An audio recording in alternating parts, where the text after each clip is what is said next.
Hello, everybody. Welcome to the Buckeye Scoop pregame show where random people just show up and preview this game. And today it is me, Tony Gerdeman, along with Tom Orr. And look at this. It's Marc Givler. The two of you look great there in Happy Valley. The sun is out. I see some clouds, but it looks like a pretty nice day so far. Yeah, it's supposed to be, I think, pretty reasonable for October 31st. This is not too bad. The sun's nice and warm right now. I think it was supposed to be kind of cloudy this morning and sort of gradually get nicer as the day went along. And I think evening is supposed to be pretty much clear. Not a ton of wind. Should be pretty nice, good footballing weather this evening, and also full moon. We get a little bit of everything here tonight. It is unfortunate that there is no whiteout because the full moon would just be make everything even crazier. As it is, without that crowd, this to me, Mark, is just a huge advantage for Ohio State. Urban Meyer says it's a 7 to 10 point swing when the crowd is there.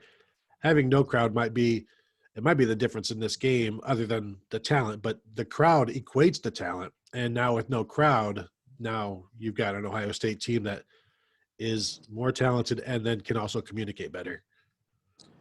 Yeah, I think the no crowd. I think the biggest thing is it's going to stop. I think those mid-game momentum swings that we've seen over the years in this stadium, where a big play happens and it just snowballs on the opponent.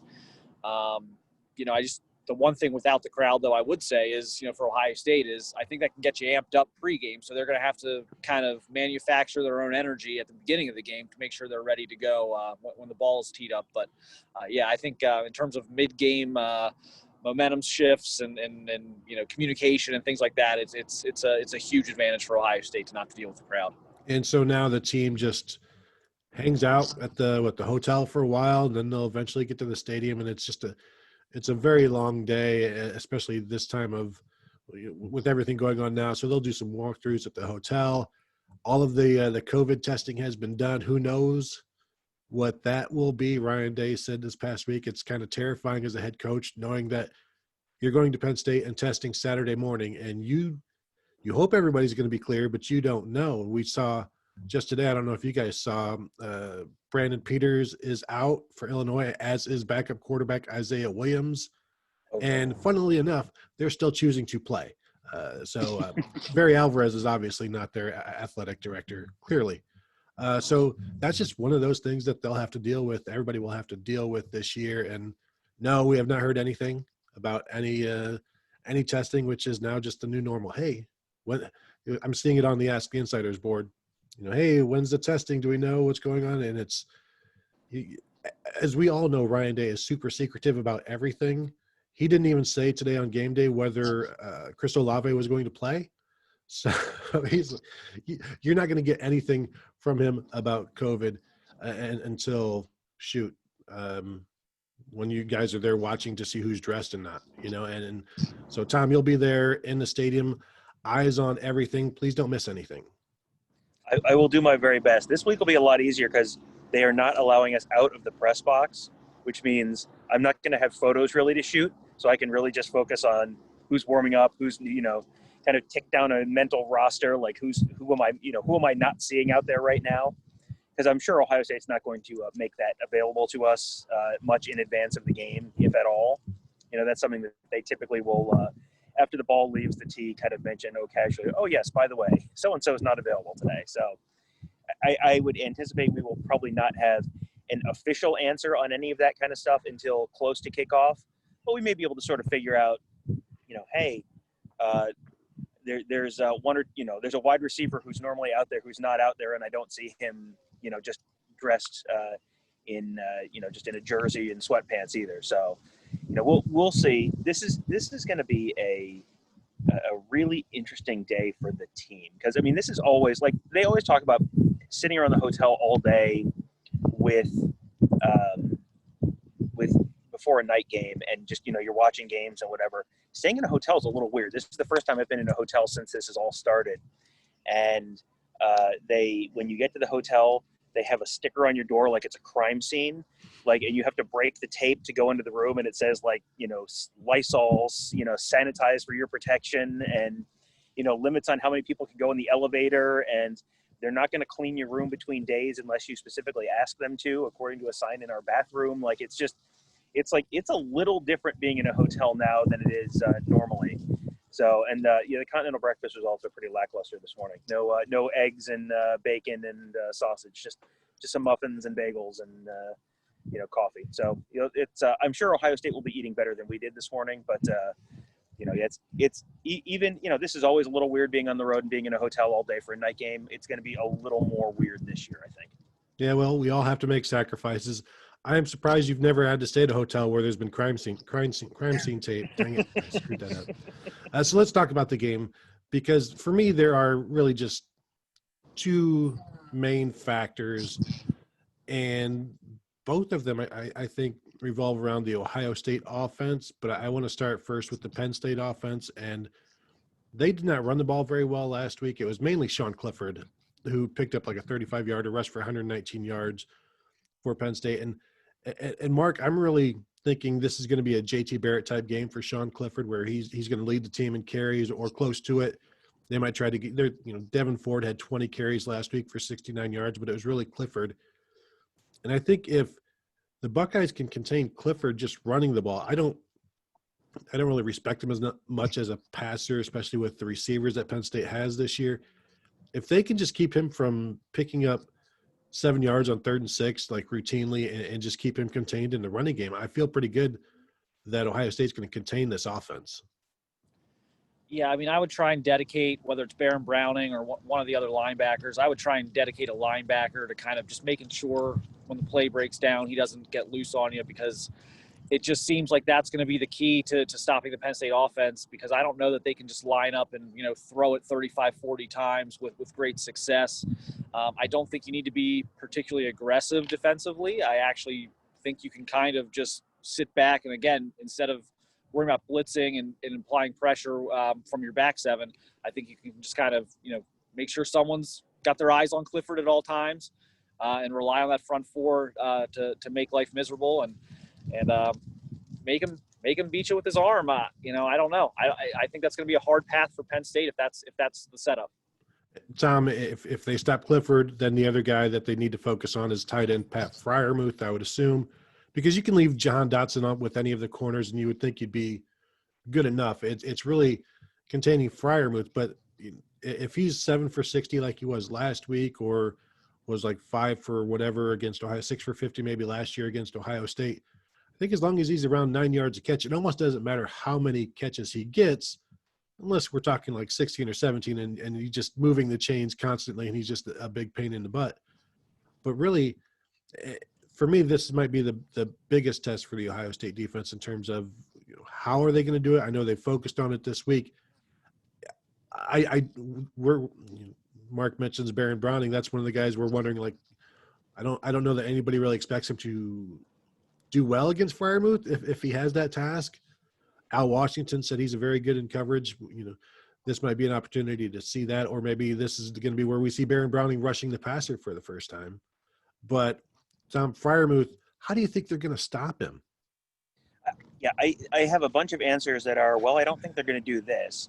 So I don't think they're going to put Baron Browning on him. I don't think that's necessarily the way to solve it. I don't think last year Pete Werner did a real nice job on him, but I don't know if they want to move Pete Werner off that will spot to take care of Freiermuth. I wonder if the answer is like Josh Proctor, that he's big enough, quick enough. He's not as big as Freiermuth, but he's probably quicker than Freiermuth. He's pretty solid in coverage for the most part. I think that might be how I would at least make my first attempt at it. And then if that doesn't work, okay, maybe you think about moving Werner over and doing something else there. But that would probably be my first thought on how they might attack it. And I'm with you. I don't know that what Freiermuth could do to make do enough to win the game for Penn State by himself. Like you said, if he's 12 catches for 150 yards, like, okay, that's fine. I don't think he's going to be 12 catches for 150 yards. That would be an awful lot. And I think Ohio State has enough different possible options that they can figure something out before it gets to that point. So then, can Jahan Dotson do it? Like, Jahan Dotson's a good receiver. He's someone Ohio State has talked up very highly this week. And, sometimes they talk guys up and it's like, yeah, okay. Yeah, We know. All right, you have to say that. This seems much more legitimate, much more like, yeah, they mean it. But you've got Sean Wade, you got Seven Banks, like someone can be on him, and that is also pretty darn good. And you should not have a 150-yard day out of him either. So, and the Sean Clifford part of that plays into there too. Like, can they keep Sean Clifford upright long enough, and can Sean Clifford be accurate enough to throw against this Ohio State back seven? And if those Ohio State defensive ends, which I think are also key, if they're making noise, maybe they have to keep Freiermuth in a couple of times, maybe a little bit more than usual to help out with the pass protection. Although from what we saw last week from the Ohio State defensive ends, they didn't really do that much in terms of creating havoc. And but with Penn State maybe holding the ball a little bit longer, Sean Clifford dropping back more than what we saw last week, there's conceivably more opportunities to get those defensive ends involved, which obviously they need to. Maybe we'll see more of Zach Harrison. I know people are still puzzled by why did he only have like 16 snaps last week, and we'll see if that number goes up. But if those defensive ends, because and Michigan State just scored, but that's neither here nor there. Are they up 7-0? Well, 6-0. Let's not count that extra point just yet. What did I say on Buckeye Weekly this week? What did I say they were going to do? Said they're going to go up 7-0 and lose 52-7. We're halfway there. Rocky Lombardi looks amazing. I think October Heisman, last day of the year, last day of the month to get that in. But the Ohio State defensive ends are going to be key. But for me, maybe the biggest story of the game would be the moving to the other side of the ball, the Penn State defensive ends. And this is something I mentioned earlier in the week. I watched Nicholas Petit-Frere. I just went back and rewatched him, and he was really, really good in this game. But against the Penn State defensive ends, Shaka Toney and Jason Oweh, two really good athletes. They throw around Jason Oweh's 4.38 fake 40. But even if it's 4.48, that's still pretty good. And so, I think if, as we've said, Tom, on Buckeye Weekly and on the Morning Scoop and wherever else we are, if they contain these defensive ends, how does Ohio State lose? They don't. Yeah, that for me, that's the key. It's almost like a binary option at this point. They either do enough to limit Penn State's defensive ends, in which case they absolutely win, or they don't, and then now it's a game. But it's if Penn State doesn't create the kind of havoc that it started to last week against Indiana, which wasn't even enough, they're not going to be able to win this game, in my opinion. And I think I saw Alex post something on the Ask the Insiders board a couple days ago about hearing maybe Penn State is going to drop into some zones and just try to make Ohio State go piecemeal, station to station down the field. And Tom, one of the criticisms of Justin Fields is maybe he's too patient. So I don't know that necessarily plays into his weaknesses. Like, I think he can I'll just throw it to Jeremy Ruckert for 7 yards. I'll throw it to Chris Olave on this 13-yard comeback. I'll throw it to Garrett Wilson for 7 yards on 2nd and 6. And I think he's okay just going, not necessarily dink and dunk, because they do, it's not an air raid, but he's a patient guy. So I think if Penn State just wants to sit back and sit in zones and try to make Ohio State make mistakes, he's not really the quarterback to do that. He's a pretty accurate guy. He is, and I guess the question then is, how much pressure can they get with the front four? Can they get to him? Can they get him out of the pocket and make him move a little bit? Because then maybe you get him off platform and you don't get a great throw. Maybe he has to rush something. If they can't get there and he has 4 seconds back in the pocket, 5 seconds back in the pocket for each play, at some point, no matter how many guys you drop, those Ohio State wide receivers are too good, they're too quick, they're too fast. Someone's going to get open. And Justin Fields is very, very patient and is perfectly willing to sit back there and pick you apart if that's what you want to do. Now, it's I don't think that's necessarily a great game plan. I don't know that there's a better game plan. I'm not sure there's a great answer here other than, your game plan should be try and have a guy in his face 2.5 seconds after every snap. That's a great game plan. You should do that. Okay. execute on three, ready, execute, go. Like, okay, that's if it was that easy, Ohio State would not be 35-2 against Big Ten East teams in the last 5-6 years. So yeah, I don't think that's necessarily going to be a winning game plan. It's not a terrible game plan. It's not. I mean, because he's someone who I think will also handle the rush pretty well. If they just decided to just blitz the ever living heck out of him, I think they have some concerns on their back seven where they probably won't feel safe doing that. Because if you guys just have guys just manned up and just, or you go cover zero or whatever, like you're asking to get torched on some big plays, and they don't want to do that. So, make Ohio State dink and dunk, cut down the number of possessions. If Ohio State's scoring touchdowns, but they're doing it in 6-minute possessions instead of 90-second possessions, that's fewer times Ohio State gets to touch the ball. The fewer times you touch the ball, the lower the score is. The lower the score is, the better chance the underdog has. So Penn State's game plan is to allow Ohio State to score, just make them take longer to do it. If they score, make them take a little longer time. And I don't think Penn State's going to be in any huge rush when they've got the ball either. Yeah, I think Penn State would be perfectly happy if this was a 10-11 possession game instead of a 14-15 possession game. That would not surprise me at all if Penn State kind of tries to slow things down. Now, how much can they run the ball? How much, that goes back to what you said about not letting Clifford pick up 7 yards on 3rd and 6. Like, Ohio State has to keep Penn State behind the chains, keep them off schedule, and then when you have them 3rd and 6, don't let them get 7 yards. Put them in a spot where they can't run the ball, keep them off schedule, and then get off the field when you have a chance to get off the field on 3rd down. You mentioned running the ball, Mark. I'm wondering how confident you are in Ohio State's running game this week. I know if Penn State does just sit back, then Ohio State should be able to run the ball. So, but I'm thinking Justin Fields leads them in rushing again, just because, for one, you split up carries with everybody, and so it's hard for Sermon or Teague to get 80 or 90, where it might be easier for Justin Fields. I think if he keeps a few of those, if they have him reading some, then he might be that might be the best course of action. But again, you don't want him to get hit too much. But in games like this, we know he's going to carry the ball as much as the team needs for a win.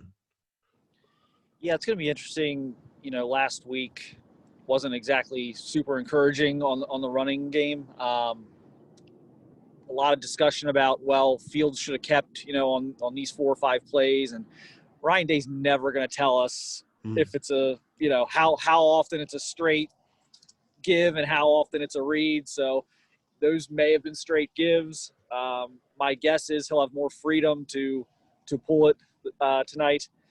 We'll see. I also think with Sermon specifically, we're talking about someone coming off a knee injury, running behind a new offensive line in a new offense. I think we need to give him the benefit of the doubt. I actually thought he looked much better as the game went on last week. I think we need to give him the benefit of the doubt that the chemistry is going to continue to improve. And so I could see Trey Sermon continuing to improve and kind of picking up where he left off in the second half last week. And again, those defensive ends for Penn State, are they going to be disciplined, or are they going to be pinning their ears back, and maybe there's some opportunities and some lanes created in the running game that way? Well, and knowing how important they are, I think they also realize that they are maybe the difference in this game. So they might be able to play into that aggression, maybe some screens, some things like that, where you just have to just do a couple things here and there to slow them down. And certainly Fields keeping on some reads would do that. Some screens would do that.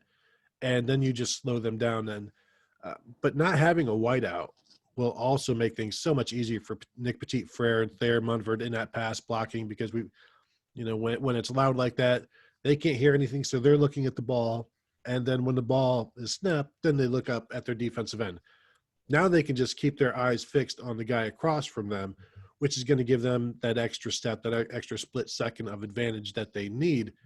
And so I think it's going to be the most interesting thing to watch this game. And we're talking, 2 possibly NFL offensive tackles against 2 NFL possibly defensive ends. So it's going to be interesting for that reason alone. But this will be the biggest test for the Ohio State tackles to see how they do, and if they keep Justin Fields upright. Again, I don't know how Ohio State loses unless they just fumble, I don't know, a Michigan Stadium 6 times in this game, and Penn State converts them into some points. So you're mentioning Trey Sermon getting that rust off, Tom. I think that's we heard them talk about that all week, where it's a new opponent. It was just, there's not a lot of film. It's just one of those first game things, and we've seen that over the years, where it's just not easy to run the ball. You go back to 1995. Eddie George had 100 yards in every game except the first game against Boston College, and it's just one of those things that happens. And so, what are you expecting from the running game today, knowing that it's a better defensive opponent? Yeah, it's a better defensive opponent. I think the line will probably should be solid again. I have come around on the idea that the line was better than I was thinking when I was watching the game last week. Ross Fulton has convinced me that the line was better than it appeared to me as I was watching live. So I think the line will be okay. I don't think this is a game where they're averaging 6 yards a carry. If they get to 5 yards a carry, they probably win by 2-3 touchdowns. If they get to 4 yards a carry, that's probably enough to win it, unless there's one 80-yard carry and then a bunch of 2-yard carries. It has to be a little bit normally distributed, but yeah, if they're anywhere in that 4.5 yards a carry, they're probably fine. And I think they can get there because, you've talked about the defensive line for Penn State being really good, especially the ends. This is a conversation we've had in the context of Michigan, in the context of a lot of other teams. Like the top level talent is like, oh yeah, that's like Ohio State level talent. Then you get to the second level, it's like, well, now it's fallen off a little bit. And can Shaka Toney, Jason Oweh, can they hold up for 60 snaps today against Ohio State? I kind of think they can. I think you're going up against a big, strong offensive line. Those Ohio State defensive ends end up playing 30 snaps a game. Then you're fresh in the fourth quarter. If you're playing 60 snaps against this line, and Ohio State, and if they do make Ohio State kind of go, methodically down the field, then you're facing a bunch of 10-play drives. Like that's great. That's great until you're completely gassed in the fourth quarter. So that's one thing that I think you just have to kind of keep an eye on. Where Ohio State might start out running for 3 yards a carry in the first quarter, and then all of a sudden it's 5.5, 6 yards a carry just in that fourth quarter once they start wearing that Penn State defense down. Yeah, I agree. Blake Corum has just tied it up 7-7 on like a 12 or 13-yard run. Guys, Marc, Ohio State should have really gone after him. They slow played him, and look what happens. And now he's starring for Michigan. So good job, Marc. Hope you're happy. That's not really a question. It's more of a statement. So we'll start to wrap up here. Marc, how do you what was your score prediction on this one? 34-21 Ohio State was my Tom? prediction. I think I went 35-24, something like that. I believe I went 35-20. It's going to be this is going to be a closest to the pin type of contest. Yeah. But Marc, how do you see? Like, well, this is how we all see the game. But how do you see Penn State? What is their best opportunity or their best chance to win this one?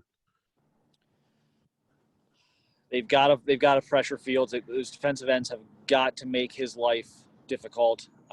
They've got to win the turnover battle, and I think they've got to win time of possession as well. I think they've got to trust the ball this one. That's how I think that would be Penn State's path, I think. Tom, do you agree with that at all? I don't think Marc knows what he's talking about. I think they've got to pressure Justin Fields. And I think probably on offense, they've got to control the ball more like who was the guy after Cooper? What's his name? Between Cooper and Fickle, that guy. They Jim Tressel. More like him. Yeah. Oh, yes, him. Yeah.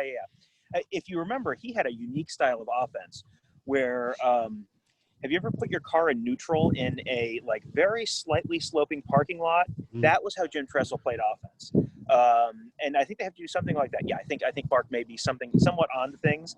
I think it's probably a little telling that we all independently arrived at essentially the same score. I think that's about where we're about how I'd expect things to play out. Ohio State, is better, not wildly better. This is not a massive talent gap like they have in a lot of games, but they're better enough. And without the crowd, without the whiteout, I think that neutralizes one of Penn State's really big advantages, and that's probably enough. Before we go, we did also get to watch 2021 safety prospect Derek Davis last night. Got to do a little high school football scouting. Marc is a much better high school football scout than I am. So, Marc, did you have any thoughts on Derek Davis? Yeah, I mean, I think he's definitely a safety. So I think that was kind of one takeaway. I know there's been a lot of talk about, what position he might play at the next level. And look, you could always bulk a kid up like that. He's got a pretty good frame on him. He's a long athlete. So you could always bulk a guy up like that. I don't think they would need to do that. I think he's explosive. He showed a lot of range. There were a couple plays he made that I personally didn't think he was going to get there to make a play, and he was able to get over to the sideline and get a PBU and disrupt the play. So he was as advertised to me as a top 100 type of guy, and big win for them over Penn Hills in the playoffs. And Derek had a touchdown and an interception. So doing what he does, he's a guy who just makes plays on both sides of the ball. And so it was kind of what we had expected to see coming in. The first drive of the game, they Gateway got the ball on the opening kickoff. They had just like a little swing pass or something to Davis. He's a running back on offense. Took a little swing pass and just like whoop, right down the sideline. It was just like, oh, I found the D1 prospect. Okay, like sometimes it's like you watch a game for a while, you're like, this guy doesn't really pop. It was just like, oh, okay, hey, found him. There he is, running with the ball, very quickly. Then got the edge on that opening possession, scored a touchdown. First possession for Penn Hills. They kind of go down the field into the red zone, and then Derek Davis picks a ball off in the end zone. It's like, okay, oh, good. So he can play defense too. That's good. That's a positive. So he is set to. This is a very timely visit with him. He is set to announce his college decision 1 week from today. So, but who is he choosing between? It's going to be Ohio State or Penn State, in my opinion. I know LSU is getting kind of thrown out there, but I don't think they're going to make it there this weekend anyway, and no one's going to be there if they do. So it's going to be Ohio State or Penn State, in my opinion. And my pick's been on Ohio State. I have no information to remove that pick at this point, and we'll see how the next week goes. This is when the Ryan Days and James Franklins of the world work their magic and put their pressure on and give their best pitch. So probably a stressful time for him here the next week until he's able to reveal his choice. And as we all know who follow recruiting, the results of a game like this almost always impact a recruit's decision. Is that correct? Yes. I'm sure whoever wins tonight will be landing his commitment. That's after 4 years of research and visits and homework and conversations. It's all going to come down to whoever puts the most points up back here tonight. In a game that he can't go to. That's boy, these kids today. Jeez, that's just terrible. So I think that'll go ahead and do it. I know people want to get back to watching football. It's still tied 7-7, just so you know. Michigan State is going to have to punt. I am sorry to report. But, hey, the positive, they didn't fumble. So that's good. Or they didn't throw an interception. Not yet. What could go wrong on a punt in the Michigan State series? That's a fair point, Tom. And on that point, we will let you go. I want to thank everybody for joining us today. Remember to tune in, 7:30 on ABC? Is that correct? Tonight, Ohio State at Penn State. The line has been a little bit wonky. It's come down a little bit to like 11.5 or something for Penn State, but nothing crazy to read into that. That's just, it started at 8 and went up to like 13 or something, or 12.5, and it's come back down a little bit. But I still feel confident that Ohio State will pull off the victory. I'm sure you guys do as well, as we just said 5 minutes ago. So thank you all for listening. Thank you for watching. And we'll see you guys after the game. Who put a question in the teleprompter?